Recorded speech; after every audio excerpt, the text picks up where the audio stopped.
So I started working at Central around 2002. So I've been working here ever since, about 22 years. I don't really have future plans. What I'm trying to do is the best job I possibly can here, try to make our school as good as it possibly can be. Put myself out to universe and wherever I'm supposed to be, I think that's the way it's supposed to happen. Because if you look at my history, I was never supposed to be here. Circumstances led me to this position, and it's been the best thing that's ever happened to me. I had no idea what I wanted to be. High school, I wanted to be a physical therapist, but then I didn't like touching people. And then I worked as a portfolio accountant after college, and I wasn't really a purposeful job. So then I went back to school. I love school. I love high school. My friend was in this master's program. I jumped on it, and then it kind of just started from there. I'm pretty easygoing, surprisingly. Through college, I worked on the Mass Pike and I picked trash, and I liked it. I think I just like to work, so I'll do anything, within reason. So I don't think I would have a hard time finding a job, but not one that is as fulfilling as this one. I know that a lot of the kids think I'm too tough on them or hard, but I treat you like I was raised. My dad was similar, right? Tough but fair, consistent, and I think that's the way to go. I think people need boundaries and people need expectations, and that's what we try to provide. Probably the most frustrating part is the fact that students don't understand the opportunities that they have. They're 14, 15, 16-year-old kids, so really they shouldn't. I've been here a long time, so I see the kids that are 22, 25, 27, and if they could go back in time and take advantage of the opportunities that they would have, their life would be totally different. We have a finite amount of time here in high school to kind of set up the next 60 years of our lives. And for kids that don't take advantage of it, it's heartbreaking. For kids that do take advantage of it, they're kind of like very precocious. They're older than their years, and you see those kids just having opportunities. Whatever they do with that opportunity, it's on them, but they get opportunities just for doing the things that they're supposed to do in school. Come to school every day, do their homework, even being good uniform, right? Soft skills are so important in the world. I would rather hire a good person that comes to work every day, that dresses appropriately, than somebody who knows all this stuff but can't do those little things that make you a great employee. Take advantage of this time.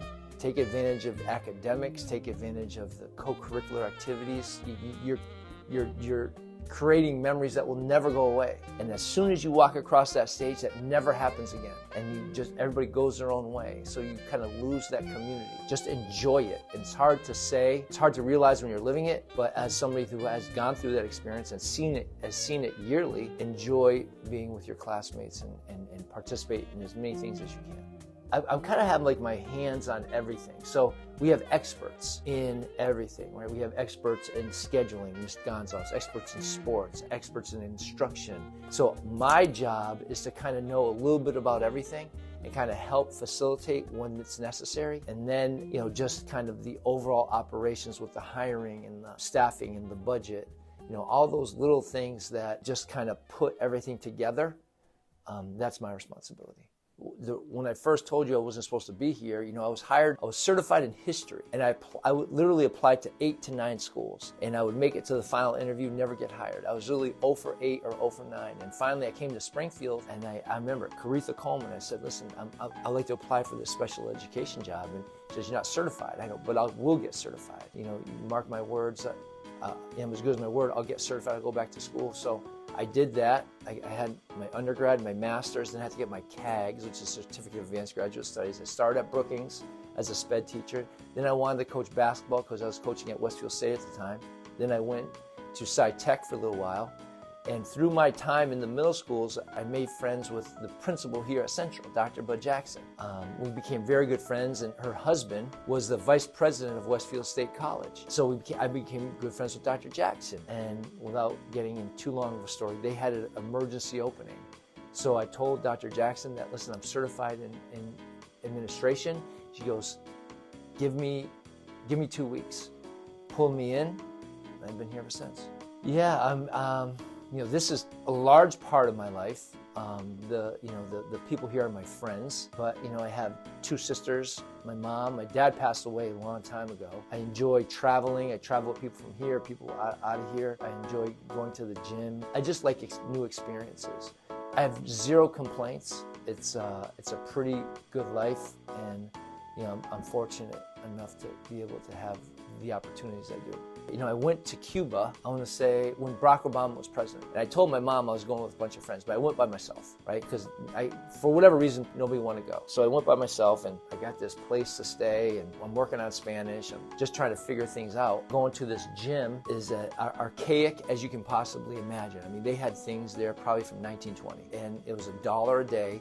And I was meeting people, and I was doing my workouts, and they had no money. So I would talk to people, and like teachers would make like $30 a month, and construction workers would make like $20 a month. And I had a bunch of money, and I actually befriended a family. Kids would play with a soccer ball that was really newspaper with tape. I strongly believe, because I had this conversation, I think I was accurate, they didn't know what Coca-Cola was. News channels coming into the country did not exist. So everything they learned was from the government, and they had nothing. But they were the happiest people of anywhere I've ever been. It says a lot about the Western world or the developed world thinks about tangible objects. But in reality, it's all the other things that really you should put value in. Seeing kids graduate that historically would never. Giving kids opportunities, giving adults opportunities to come back. We have over 60 different staff members working here that are Central grads. It's just been a really, really great ride.